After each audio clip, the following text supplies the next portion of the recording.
بسم اللہ الرحمن الرحیم۔ محترم ناظرین، السلام علیکم۔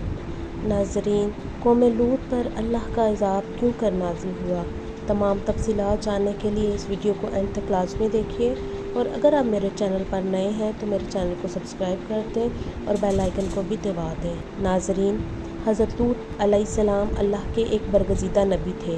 آپ حضرت ابراہیم کے دور زمانہ میں اہل سدوم کی رہنمائی کے لیے نبوت کے منصب پر فائز ہوئے۔ سدوم کے آس پاس 5 نہایت ہی خوبصورت شہر آباد تھے۔ یہ علاقے نہایت ہی سرسبز و شاداب اور قدرت کی فیاضی کا حسین شاہکار تھا۔ یہاں باغات کی کثرت تھی، لہلہاتی کھیتیاں یہاں کی ضروریات سے کہیں زیادہ تھیں۔ اردن، شام اور اسرائیل کے درمیان بسا ہوا یہ علاقہ نہایت ہی زرخیز تھا۔ یہی وجہ تھی کہ آس پاس کے بستیوں کے لوگ بھی اپنی معاشی اور غذائی ضروریات کو پورا کرنے کے لیے ان بستیوں کی طرف آتے تھے۔ مگر یہ بات سدوم کے لوگوں کو بالکل بھی پسند نہ تھی۔ ان کا خیال میں ان کی بستیوں میں پیدا ہونے والے پھلوں، اناجوں اور سبزیوں پر صرف ان کا ہی حق تھا۔ وہ نہیں چاہتے تھے کہ دوسری بستیوں کے لوگ ان کے علاقے میں آئیں۔ ایک دن سدوم کے لوگ اس بات پر غور و فکر کر رہے تھے کہ باہر سے آنے والے لوگوں کو یہاں آنے سے آخر کیسے روکا جائے۔ ابلیس ایک بزرگ کی شکل میں ان کے محفل میں آیا اور کہا، اگر تم ان سے پیچھا چھڑانا چاہتے ہو تو میرے کہنے پر عمل کرو۔ ابلیس نے کہا کہ اگر تم ان بستیوں کے لوگوں نجات چاہتے ہو جو تمہاری بستی میں آ جاتے ہیں، تو ایسا کرو کہ جب بھی کوئی شخص تمہارے علاقے میں آئے تو تم لوگ زبردستی اس کے ساتھ اپنی خواہش پوری کرو۔ اس طرح یہ لوگ اس بستی میں آنا چھوڑ دیں گے۔ پھر اہل سدوم نے اس فعل بد کو اپنا پیشہ بنا لیا۔ اپنی نفسانی خواہشات کے لیے مردوں سے بدفعلی اس قوم کا دستور بن گیا تھا۔ یہاں بے حیائی عام ہو گئی تھی۔ حکمراں، سردار، رؤسا، ہر طبقے میں گھر گھر یہ عمل پھیل گیا۔ بھری محفل میں یہ لوگ اس فحاشی کے کام کو کر کے خوش ہوتے تھے۔ تلمود میں لکھا ہے کہ اہل سدوم اپنی روزمرہ کی زندگی میں سخت ظالم، دھوکے باز اور بد معاملہ تھے۔ کوئی مسافر ان کے علاقے سے بخیریت نہ گزر سکتا تھا۔ کوئی غریب ان کی بستیوں سے روٹی کا ایک ٹکڑا نہ پا سکتا تھا۔ بہرحال ایسا ہوتا تھا کہ باہر کا آدمی ان کے علاقے میں پہنچ کر فاقوں سے مر جاتا اور یہ اس کے کپڑے اتار کر اس کی لاش کو برہنہ دفن کر دیتے۔ حضرت لوط علیہ السلام انہیں توحید کی دعوت دی اور بدکاری کے اس گھناؤنے عمل سے توبہ کرنے کا حکم دیا۔ حضرت لوط علیہ السلام نے کہا، تم بے حیائی کیوں کرتے ہو؟ کیا تم عورتوں کو چھوڑ کر لذت حاصل کرنے کے لیے مرد کی طرف مائل ہوتے ہو؟ حقیقت یہ ہے کہ تم احمق لوگ ہو۔ حضرت لوط اہل سدوم کو دن رات واعظ و نصیحت کیا کرتے، لیکن قوم لوط پر اس کا کوئی اثر نہ ہوتا، بلکہ وہ بہت فخریہ انداز میں یہ کام کرتے تھے۔ انہیں حضرت لوط علیہ السلام کا سمجھانا بھی برا لگتا تھا، لہٰذا انہوں نے صاف صاف کہہ دیا کہ اگر تم ہمیں اسی طرح برا کہتے رہے اور ہمارے کاموں میں مداخلت کرتے رہے تو ہم تمہیں اپنے شہر سے نکال دیں گے۔ حضرت لوط علیہ السلام نے نصیحت و تبلیغ کا سلسلہ جاری رکھا۔ ایک دن اہل سدوم نے خود ہی عذاب الہی کا مطالبہ کر دیا۔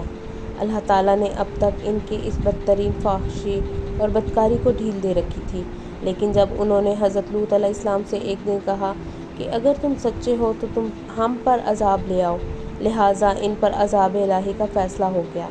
اللہ نے اپنے خاص فرشتوں کو دنیا کی طرف روانہ کر دیا۔ پھر یہ فرشتے حضرت لوط علیہ السلام کے گھر تشریف لے آئے۔ حضرت لوط علیہ السلام نے جب ان خوبصورت نوعمر لڑکوں کو دیکھا تو سخت گھبراہٹ اور پریشانی میں مبتلا ہو گئے۔ انہیں یہ خطرہ محسوس ہوا کہ اگر ان کی قوم کے لوگوں نے انہیں دیکھ لیا تو نہ جانے وہ ان کے ساتھ کیا سلوک کریں گے۔ حضرت لوط علیہ السلام کی بیوی کا نام وائلہ تھا۔ اس نے آپ پر ایمان نہ لایا تھا اور وہ دراصل منافقہ تھی جو کافروں کے ساتھ تھی، لہٰذا اس نے جا کر اہل سدوم کو یہ خبر دے دی کہ لوط کے گھر نوجوان لڑکے مہمان ٹھہرے ہوئے ہیں۔ یہ سن کر بستی والے دوڑتے ہوئے حضرت لوط علیہ السلام کے گھر پہنچے۔ حضرت لوط علیہ السلام نے کہا، اے قوم، یہ جو میری قوم کی لڑکیاں ہیں یہ تمہارے لیے جائز اور پاک ہیں۔ اللہ سے ڈرو اور مجھے میرے مہمانوں کے سامنے رسوا نہ کرو۔ کیا تم میں سے کوئی بھی شائستہ آدمی نہیں؟ حضرت لوط علیہ السلام کی بات سن کر وہ لوگ بولے، تم بخوبی واقف ہو کہ ہمیں تمہاری بیٹیوں سے کوئی حاجت نہیں، اور جو ہماری اصل چاہت ہے اس سے تم بھی واقف ہو۔ فرشتے یہ سب منظر دیکھ رہے تھے۔ جب انہوں نے حضرت لوط علیہ السلام کی بے بسی اور پریشانی کا یہ عالم دیکھا تو حقیقت سے پردہ اٹھاتے ہوئے یوں فرمایا: اے لوط، ہم تمہارے رب کے بھیجے ہوئے فرشتے ہیں، یہ لوگ ہرگز تم تک نہیں پہنچ سکیں گے، ابھی کچھ رات باقی ہے، تو اپنے گھر والوں کو لے کر چل دو اور تم میں سے کوئی شخص پیچھے مڑ کر نہ دیکھے۔ اہل سدوم حضرت لوط کے گھر کا دروازہ توڑنے پر آ گئے، لہٰذا حضرت جبرائیل علیہ السلام نے گھر سے باہر نکل کر اپنے پر کا ایک کونا انہیں مارا، جس سے ان سب کی آنکھوں کے ڈیلے باہر نکل آئے اور بصارت زائل ہو گئی۔ یہ خاص عذاب ان لوگوں کو پہنچا جو حضرت لوط کے پاس بدنیتی سے آئے تھے۔ حضرت لوط علیہ السلام حقیقت حال جان کر مطمئن ہو گئے اور اپنے گھر والوں کے ساتھ رات ہی کو نکل کھڑے ہوئے۔ اس وقت ان کی بیوی بھی ان کے ساتھ تھی، لیکن کچھ دور جا کر وہ واپس اپنے قوم کی طرف پلٹ گئی اور قوم کے ساتھ جہنم رسید ہو گئی۔ صبح کا آغاز ہوا تو اللہ کے حکم سے حضرت جبرائیل نے بستی کو اپنے پر سے اکھاڑ دیا اور پھر اپنے بازو پر رکھ کر آسمان پر چڑھ گئے، یہاں تک کہ آسمان والوں نے بستی کے کتوں کے بھونکنے اور مرغوں کے بولنے کی آوازیں سنی۔ پھر اس بستی کو زمین پر دے مارا، جس کے بعد ان پر پتھروں کی بارش ہوئی۔ جب یہ پتھر ان کو لگتے تو سر پاش پاش ہو جاتے۔ صبح سویرے شروع ہونے والا یہ عذاب اشراق تک پوری بستی کو نیست و نابود کر چکا تھا۔ قوم لوط کی ان خوبصورت بستیوں کو اللہ نے ایک انتہائی بدبودار اور سیاہ جھیل میں تبدیل کر دیا، جس کے پانی سے رہتی دنیا تک کوئی فائدہ نہیں اٹھایا جا سکتا۔ سمندر کے اس خاص حصے میں کوئی جاندار، مچھلی، مینڈک وغیرہ زندہ نہیں رہ سکتے۔